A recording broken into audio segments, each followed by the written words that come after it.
नमस्कार, मैं हूं सुशांत सिन्हा और अब की बार किसकी सरकार, इस सवाल का जवाब ढूंढते ढूंढते हम उस प्रदेश में आए हैं जहां पर 80 लोकसभा सीटें हैं और इसीलिए कहा जाता है कि इसका जवाब अगर कहीं मिल सकता है तो यहां मिल सकता है। और साथ ही हम उन व्यक्ति के पास हैं जिनके पास इसका जवाब मिलने की बहुत हद तक गुंजाइश है। हमारे साथ उत्तर प्रदेश के मुख्यमंत्री और बीजेपी के स्टार प्रचारक योगी आदित्यनाथ जी हैं। सर, बहुत स्वागत है आपका। धन्यवाद। धुआंधार आप रैलियां कर रहे हैं, देश का कोई ऐसा हिस्सा नहीं है जो आपने छोड़ा हो जहां आप प्रचार के लिए नहीं गए। आपको क्या लग रहा है, देश का मूड क्या है, यूपी का मूड क्या है अब जबकि चुनाव लगभग खत्म होने पर है? फिर एक बार मोदी सरकार पूरे देश के अंदर, पूरब में, पश्चिम में, उत्तर में, दक्षिण में, जवान हो, बुजुर्ग हो, महिला हो, पुरुष हो, हर एक मुंह से एक ही आवाज निकल रही है कि फिर एक बार मोदी सरकार। और मुझे लगता है कि मोदी जी के प्रति आम जन के मन में जो सम्मान का भाव है, वास्तव में मोदी जी के परिश्रम और मोदी जी के द्वारा ईमानदारी से किए गए प्रयास, इन सब का परिणाम है। और मैं विश्वास के साथ कह सकता हूं कि पूरे देश का मूड मोदी जी को फिर से प्रधानमंत्री के रूप में देखने का है। और जब जनता निर्णय ले चुकी होती है तो बाकी कोई कुछ नहीं कर सकता। तो उस हिसाब से अब आपका आकलन क्या है, देश में कितनी सीटें और यूपी में कितनी सीटें बीजेपी को? यूपी 74 प्लस के लक्ष्य को प्राप्त करेगा। 74 मैं बोल रहा हूं। और देश बीजेपी गठबंधन को अपने सहयोगियों के साथ यानी एनडीए को 400 प्लस के लक्ष्य को पूरे देश के अंदर हम प्राप्त करेंगे। तो इसका मतलब आप कह रहे हैं बीजेपी 325 के पार जाएगी खुद? एकदम जाएगी। और इसके पीछे सिर्फ एक वजह आप मानते हैं, नरेंद्र मोदी का काम? मोदी जी का नाम भी है, मोदी जी का काम भी है। कांग्रेस के 60 वर्ष के कार्यकाल की और मोदी जी के 60 महीने के कार्यकाल की तुलना आप करेंगे, मोदी जी का 60 महीने का कार्यकाल भारी पड़ेगा।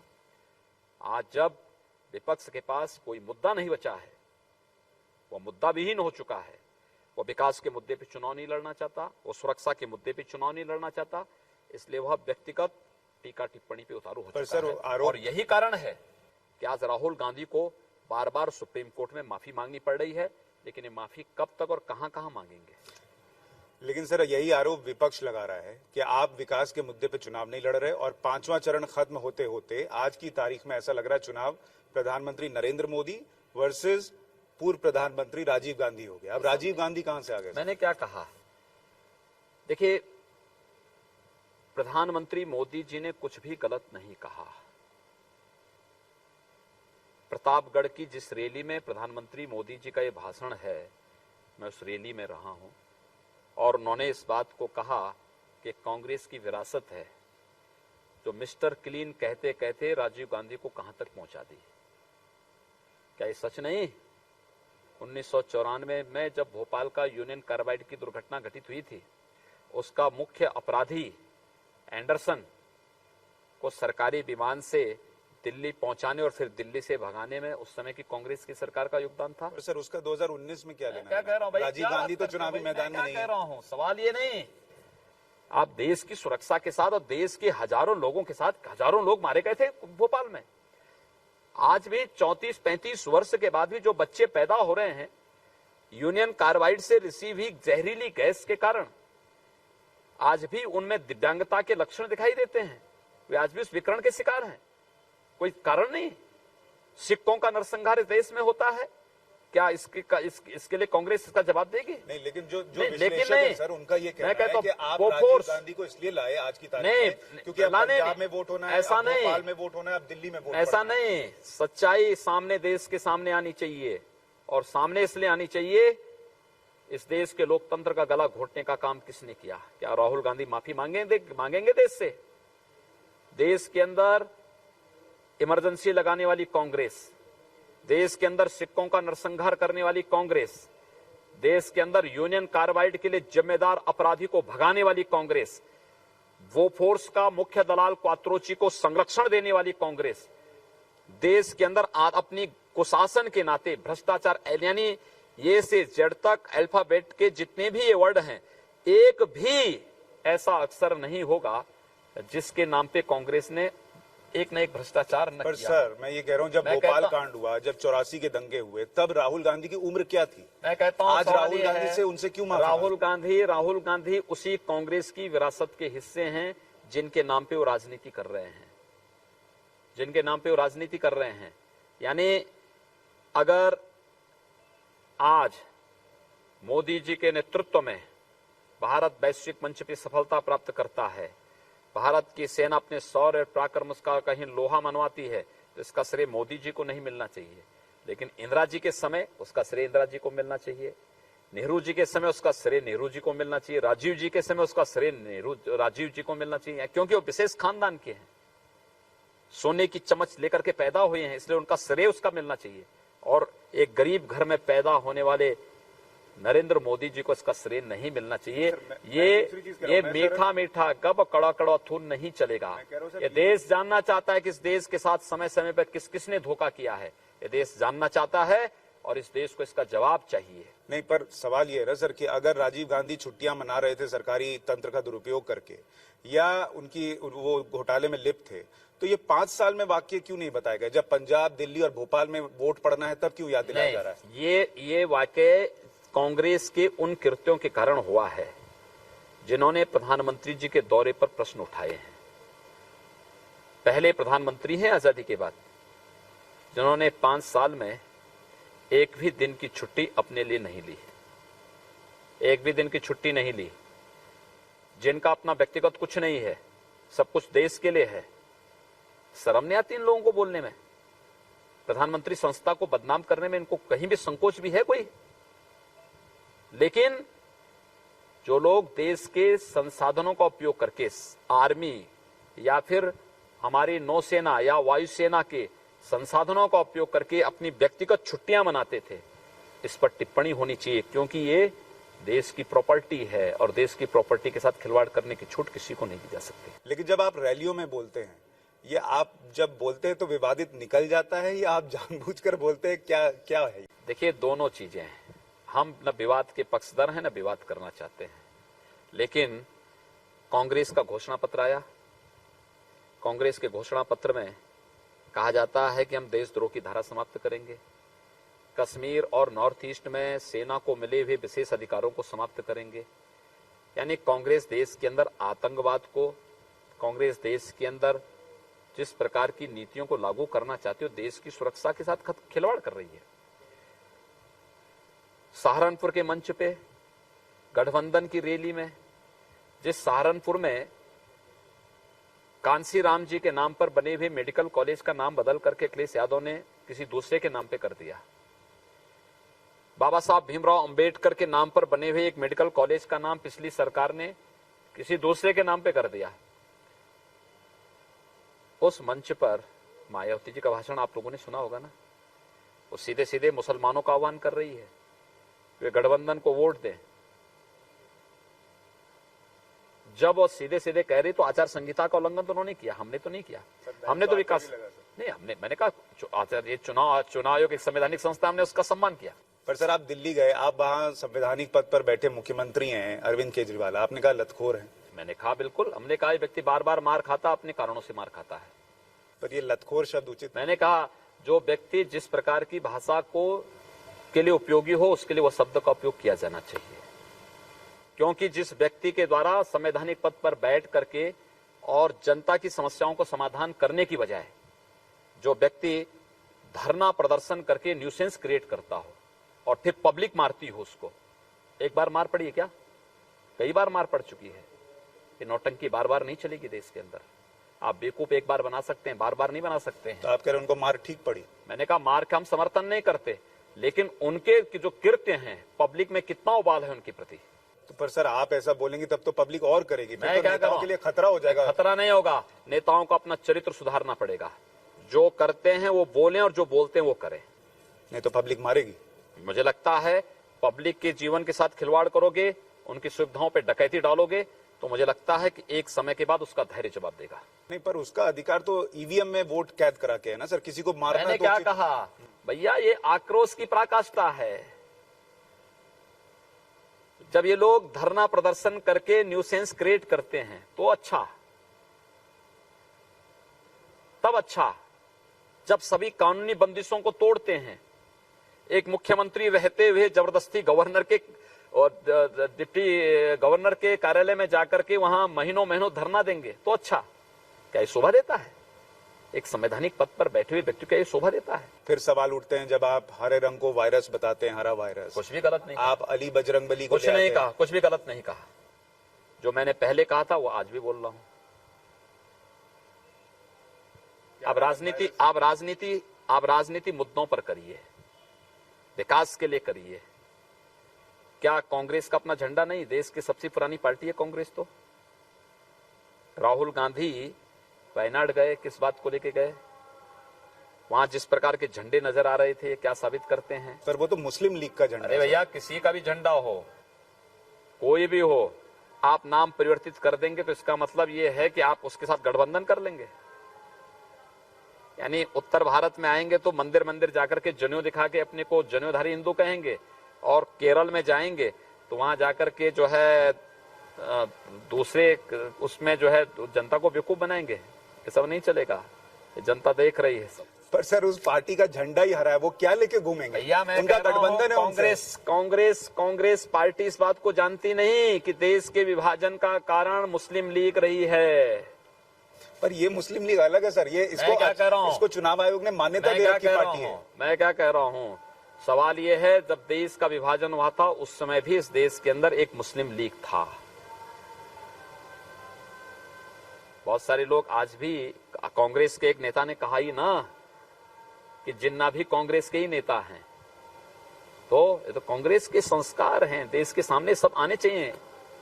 और फिर बजरंगबली की आपको जरूरत क्यों? बजरंगबली के समय हमें इसलिए आवश्यकता नहीं पड़ी। हमने ये कहा कि भाई उन लोगों ने अपनी बात कह दी है, उनका किस पे विश्वास है उन्होंने कह दिया है, भाई हमारा विश्वास बजरंगबली पे है, तो कौन बुरी बात है?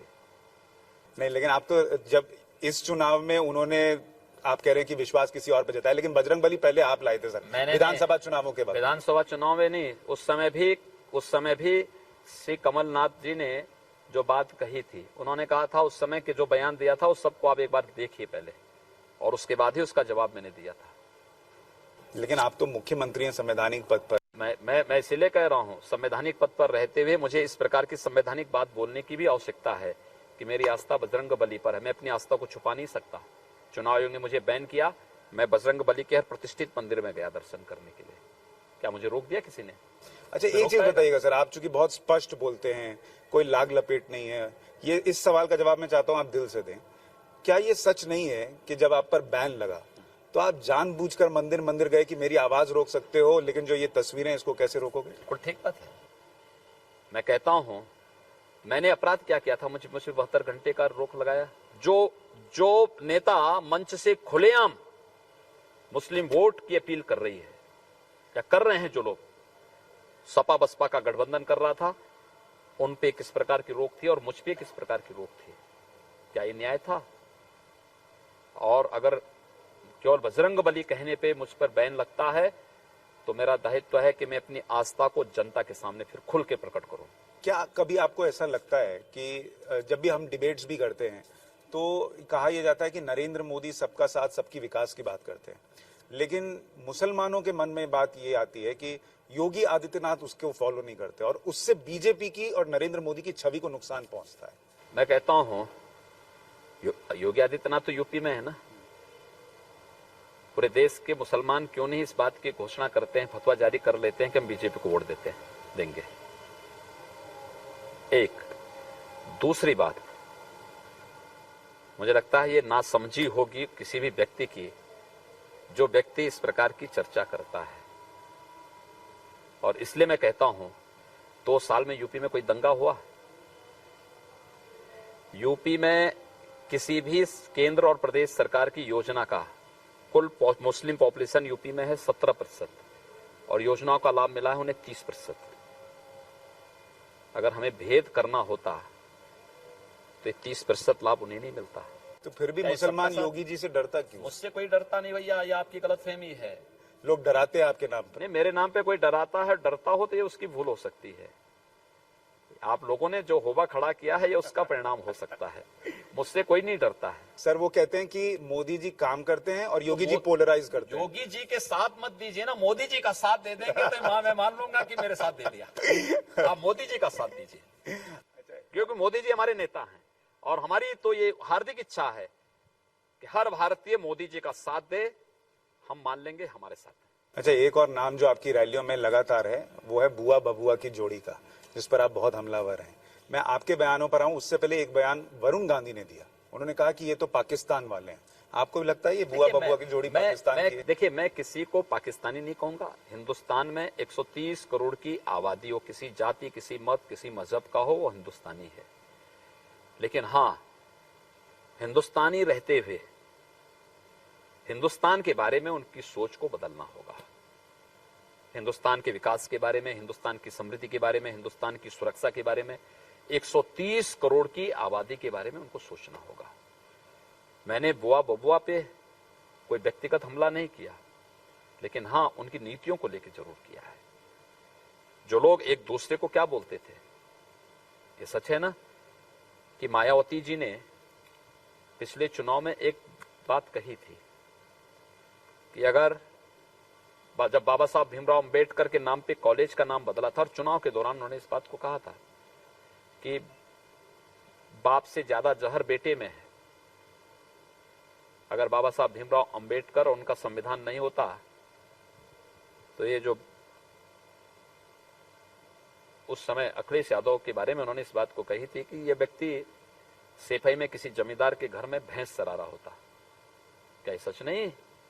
मायावती जी ने बोला नहीं था क्या अखिलेश यादव ने ये बात नहीं कही थी मुख्यमंत्री बनने के साथ ही कि जितने भी दलित चिंतकों और महापुरुषों के जितने भी स्मारक लखनऊ में बने हैं या प्रदेश में कहीं बने हैं कि उनको तोड़ करके मैं इन पे मैरिज हॉल बनाऊंगा? बोला था ना। और मैं कहता हूं मेरी सरकार आने के पहले तक ये जितने अंबेडकर स्मारक हैं, कांसीराम जी का स्मारक है, या लखनऊ में जितने भी अन्य ऐसे चिंतकों के स्मारक बने हुए हैं, इन सब की बिजली उसने कटवा दी थी। पूछेंगे लोग एक दूसरे से, क्या मायावती जी अखिलेश जी के साथ आज मंच शेयर कर रही हैं? एक दूसरे के प्रति जिस भाषा का प्रयोग करते थे, आज मंच पे आप फिर एक साथ आए हैं। भगवान करें जोड़ी चले आगे, कोई दिक्कत नहीं हमें। इस चुनाव में सब आर पार होने जा रहा है, कोई दिक्कत नहीं। लेकिन आपको प्रदेश की जनता की भावनाओं के साथ खिलवाड़ करने का कोई अधिकार नहीं। अच्छा, लेकिन आप भी उनके निशाने पर हैं। अखिलेश जी बार बार ये कह रहे हैं कि आपने वादा किया था लैपटॉप बांटेंगे, और ये बार बार वो कहते हैं कि आपको लैपटॉप चलाना नहीं आता इसलिए आप लैपटॉप नहीं बांट। हम 5 साल के लिए आए हैं ना, 2 साल हुए मेरी सरकार को।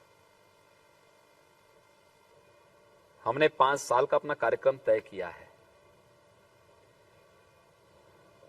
अखिलेश यादव की बुद्धि पे मुझे तरस आती है और मुझे लगता है कि प्रियंका वाड्रा ने पिछली बार बहुत अच्छा काम किया था, 2 लड़कों की जोड़ी बनाने की बात कही थी, लेकिन प्रदेश की जनता ने कहा था लड़कों की जोड़ी नहीं बनती, बैलों की जोड़ी बनती है। तो ये बैल बुद्धि यूपी को नहीं चाहिए भैया। यूपी में अच्छी बुद्धि चाहिए, शार्प बुद्धि चाहिए, विकास की बुद्धि चाहिए। वह लैपटॉप चला के क्या कर लिए? लेकिन वो ये भी पूछते हैं, और ये बहुत लोग पूछते हैं, कि इसी प्रदेश में सहायक शिक्षकों की भर्ती क्यों नहीं हुई, शिक्षा मित्र आत्महत्या क्यों कर रहे हैं, दरोगा भर्ती क्यों नहीं हो रही है? बहुत दिन से मुझे लगता है तथ्यों की जानकारी न होने का परिणाम है। समस्या ये है कि अखिलेश जी के बारे में जो प्रियंका वाड्रा ने व्यवस्था बनाई थी ना, 2 लड़कों की जोड़ी, ये वो बुद्धि है, समझ का थोड़ा अंतर है। समझेंगे नहीं, समझना भी नहीं चाहते हैं। 2,25,000 से अधिक सरकारी नियुक्तियां हम लोगों ने प्रदेश के अंदर की। एक दूसरा, शिक्षा मित्रों की आज समायोजन नहीं हो पाया, इसका दोषी कोई है तो अखिलेश यादव हैं। सुप्रीम कोर्ट ने खारिज किया इनकी विसंगति की उसको। हमारे समय में जब सहायक शिक्षकों की नियुक्ति की प्रक्रिया प्रारंभ हुई है तो अब तक 8,000 से अधिक शिक्षा मित्र सहायक अध्यापक बने हैं और प्रॉपर चैनल से बने हैं। हमारे यहां प्रक्रिया चल रही है, 42,000 शिक्षकों की नियुक्ति हो चुकी है, 68,500 की नियुक्तियों की प्रक्रिया चल रही है। कुछ शिक्षा मित्र और जो पिछली बार सहायक अध्यापक बना गए थे, जिन लोगों को सुप्रीम कोर्ट ने बाद में रिवर्ट किया, वे लोग कोर्ट में गए हैं 68,500 की नियुक्तियां इस समय चल रही हैं। इसमें भी हमारा अनुमान है कि लगभग 15 से 20,000 शिक्षा मित्रों का समायोजन उसमें होने जा रहा है। कब तक हो जाएगा? क्योंकि देखिए प्रक्रिया न्यायालय में है, न्यायालय की प्रक्रिया के अधीन चलेगी वो तो। लेकिन और प्रदेश में अब तक हम लोग लगभग 1 लाख पुलिस कर्मियों की नियुक्ति कर चुके हैं, कांस्टेबल और सब इंस्पेक्टर की नियुक्ति। ये गुणात्मक परिवर्तन प्रदेश के अंदर देखने को मिला है और इस गुणात्मक परिवर्तन को वो लोग समझ पाएंगे जो फील्ड में होगा, जिसको केवल अपना भवन बनाना हो और जब सुप्रीम कोर्ट खाली करवाने की बात करता हो तो वहां की टोटी तक चोरी करके लेके चला जाता हो, उस व्यक्ति से विकास की उम्मीद करना तो बेईमानी के सिवाय कुछ थोड़ा होगा। अच्छा, अब मैं 2 मुद्दों पर आपसे जवाब चाहता हूं सर कि एक तो राम मंदिर को लेकर जो मध्यस्थता चल रही है सर, क्या वो कुछ आगे बढ़ पाई है? देखिए, अगर इसमें कुछ सफलता मिल जाए तो अच्छी बात है। हम आशावादी लोग हैं, हमेशा हम लोगों का विश्वास है कि कोई अच्छी पहल हुई है तो उसको आगे बढ़ाया जाना चाहिए। लेकिन मैं एक बात और कह दूं, आज के दिन पर अयोध्या में जहां रामलला विराजमान है उसका कोई विवाद नहीं है, वह राम जन्मभूमि है। हाईकोर्ट की विशेष बेंच 30 सितंबर 2010 को ये पहले ही बोल चुका है। अब जमीन का जो डिस्प्यूट है, बंटवारे का विवाद है, सुप्रीम कोर्ट में चल रहा है, वो मध्यस्थता से समाधान हो, सुप्रीम कोर्ट समाधान कराएं, जैसे भी करें ये समाधान होना चाहिए और हम चाहते हैं समाधान हो जाए। प्रियंका गांधी कहती हैं कि वो उत्तर प्रदेश में वोट काट रही हैं, ताकि मतलब वोट काटने के लिए कैंडिडेट उतारा ताकि बीजेपी को नुकसान हो। आपको जमीनी तौर पर वो नुकसान दिख रहा है क्या? देखिए, कांग्रेस तो आज एक जो है, मुझे लगता है कि स्वयं ही कांग्रेस के लिए समस्या बन चुकी है। और प्रियंका जी ने बहुत बड़ा बयान दिया है। ये एक राष्ट्रीय दल, देश के अंदर सर्वाधिक समय तक शासन करने वाला दल आज वोट कटवा दल बन जाए, उस दल के लिए और उस दल के नेताओं के लिए इससे बड़ी शर्मनाक स्थिति दूसरी क्या हो सकती है। और मुझे लगता है आज से मैं 3-4 साल पहले सुनता था प्रदेश में अलग अलग जगहों पर मुंह नोचवा की एक बात आती थी, लोग अफवाह फैलाते थे, मुंह नोचवा गया। और किसी को अगर अपने किसी दुश्मन पे बदलाव लेना होता था तो वैसे हल्ला कर लेता था, मुंह नोचवा गया। लोग उसको पकड़ के बड़ी धुनाई करते थे। मुझे लगता है देश की जनता भी तय कर चुकी है, इस वोट कटवा दल को हम अपने वोट के माध्यम से ऐसे ही धुनाई करेंगे और भारतीय जनता पार्टी को चुनाव जिताएंगे। और मुझे लगता है कि प्रियंका जी के मुंह से यह सत्य निकल गया, ये अच्छा हुआ। तो आपने चूंकि अपनी सीटें गिनाई, इसलिए मैं पूछ रहा हूँ, कांग्रेस को 44 से ज्यादा आएंगी, कम आएंगी? मुझे लगता है कांग्रेस न्यूनतम स्तर पर 19 में आ जाएगी, 44 से भी नीचे और उससे भी नीचे आने वाली है। तो राहुल गांधी का फिर भविष्य क्या है? ये तो कांग्रेस जानेगी। तो मुझे तो कभी कभी लगता है कि राहुल जी बापू के सपने को साकार करने के लिए आए हैं। आजादी के समय राष्ट्रपिता महात्मा गांधी ने एक बात कही थी, उन्होंने कहा था कांग्रेस को विसर्जन कर दो। और मुझे लगता है कि इन वर्षों में 70-72 वर्षों में कांग्रेस ने कभी ध्यान नहीं दिया। यह वर्ष बापू की 150वीं जयंती वर्ष है। 150वें वर्ष में बापू के सपने को साकार करने के लिए राहुल गांधी आए हैं। मुझे लगता है अवश्य बापू का सपना साकार होगा। अच्छा, मैं 2 और सवाल पूछ के इंटरव्यू खत्म करूंगा। योगी आदित्यनाथ को, देखिए विपक्ष, मजबूत विपक्ष भी बहुत जरूरी होता है लोकतंत्र के अंदर। विपक्ष के नेताओं में किसमें संभावनाएं दिखती हैं? ममता बनर्जी, अखिलेश जी, मायावती, राहुल जी, किसमें? पहले तो तय करें कि विपक्ष किसको नेता मानता है। वो तो किसी को नेता मानने को तैयार ही नहीं है। उसमें हर एक व्यक्ति नेता है। तो हर एक व्यक्ति जब नेता है तो हम किसको उसमें विपक्ष का नेता बोल दें? उसमें कोई भी नेता नहीं है और नेता बनने की क्षमता उनमें है नहीं। आपने देखा होगा, सीट हमारी ज्यादा, 53 सीटों पे चुनाव हो गए हैं। एक भी सीट पर कोई उपद्रव, कोई दंगा, कोई गोलीकांड, कोई हत्या की शिकायत आई? पीसफुली लॉ एंड ऑर्डर कैसे होना चाहिए, यूपी उसका नजीर है। बंगाल में हर चुनाव में हिंसा हुई है, हर चरण में हिंसा हुई है, निर्दोष लोग मारे जा रहे हैं। टीएमसी के गुंडे वहां पर जिस तरीके से चुनाव को प्रभावित करने का प्रयास कर रहे हैं, इलेक्शन कमीशन को ये चाहिए कि केंद्रीय बल लगाकर के चुनाव करा दें, भारतीय जनता पार्टी एक तरफा परिणाम लेकर के आ जाएगी बंगाल में। नहीं, पर अगर प्रभावित हुआ है तो फिर तो आप जितना क्लेम कर रहे हो उतनी सीटें मैं क्या कर रहा हूं, फिर भी जनता जब चुनाव लड़ रही है तो हर एक बूथ पर मोदी मोदी की लहर है। लेकिन जब ममता बनर्जी ये लोगों से कहती हैं कि लोकतंत्र का थप्पड़ पड़ना चाहिए पीएम को, देखिए ये उनकी हार की हताशा को प्रदर्शित करता है। ये साबित कर रहा है कि इन्होंने अपना विवेक खो दिया है और अब अपनी हार की हताशा में इस प्रकार के शब्दों का प्रयोग कर रहे हैं। अमेठी जीत रहे हैं आप लोग? एकदम अमेठी भी जीतेंगे, आजमगढ़ भी जीतेंगे। आजमगढ़ भी जीत रहे हैं? एकदम जीतेंगे। और गोरखपुर? गोरखपुर तो 100% जीतेंगे। गोरखपुर में लोगों की एक दो मतलब जो लोगों की राय है, कई लोगों से मैंने बात की, उनका कहना है कि एक तो कैंडिडेट बाहर से लाए, दूसरा कि उसको लाए जो पार्टी का था नहीं, पहले कांग्रेस में था फिर बीजेपी में आया, यहाँ कोई नहीं मिला क्या? देखिए 543 सीटों पे चुनाव हो रहे हैं ना, 500 सीटों पर कार्यकर्ता लड़ रहा है ना। देश की विधायिका कैसी होनी चाहिए, देश की संसद कैसी, सर्वोच्च सदन कैसा होना चाहिए, हर एक क्षेत्र का प्रतिनिधित्व होना चाहिए। कला का, संस्कृति का, साहित्य का, सुरक्षा का, प्रशासन का, हर एक क्षेत्र के विशेषज्ञ जब जाएंगे तो तब सुंदरता आएगी, तब निखार आएगा। विकास के लिए तो मैं पर्याप्त हूं भाई, कहीं जाने की आवश्यकता ही नहीं। गोरखपुर के लोग जो सोचेंगे वो पहले उनके पास यहां मिल चुका होगा। कोई सोचता था गोरखपुर में एम्स आएगा? कोई सोचता था बंद पड़ा 26 वर्षों से गोरखपुर का फर्टिलाइजर कारखाना चलेगा? कोई सोचता था 15 वर्षों से बंद चीनी मिल बंद फिर से प्रारंभ हो जाएगी? आज मोदी जी के प्रयास से एम्स भी प्रारंभ हुआ, फर्टिलाइजर भी प्रारंभ हो रहा है। आज हर एक दृष्टि से विकास की एक नई प्रक्रिया प्रारंभ हुई है। इसमें एक चीज मैं जोड़ देता हूँ, हमारे होटल के कमरे से जो तालाब दिख रहा है उसके बारे में लोग बता रहे थे पूरा गंदा था, गंदा, हमने सुंदरीकरण और आपने उसको पूरा साफ कर दिया। सुंदरीकरण अभी चल रही है प्रक्रिया, अभी किया ही नहीं, कर भी रहे हैं। वाटर स्पोर्ट्स का और पर्यटन का बेहतर केंद्र के रूप में हम इसको विकसित कर रहे हैं। गोरखपुर में जू भी आ रहा है और मैं तो चाहूंगा कि जितने भ्रष्टाचारी जू हैं इनको भी किसी म्यूजियम में रखा जाए, आने वाली पीढ़ी को दिखाने के लिए कि ये भी नमूने थे जो देश के साथ धोखा करते थे, देश को के साथ गद्दारी करते थे।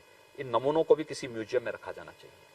चलिए, उम्मीद है कि आप जिस तरीके से बातें कर रहे हैं और आपने बहुत सारे काम गिनाए हैं, लोगों तक भी वो काम पहुंच रहा होगा। लेकिन मैं दर्शकों को याद दिलाऊं, योगी जी ने आंकड़ा दिया है यूपी में 74 प्लस और देश में 400 प्लस एनडीए के लिए और बीजेपी के लिए 325 प्लस। एकदम ये आपका दावा है? मेरे आंकड़े मैं उस दिन पूछूंगा सर 23 तारीख को। इसको नहीं, जब आप कहेंगे मैं उपस्थित रहूंगा। बहुत शुक्रिया योगी जी, धन्यवाद, नमस्कार। हमारी इस खास पेशकश में इतना ही, नमस्कार।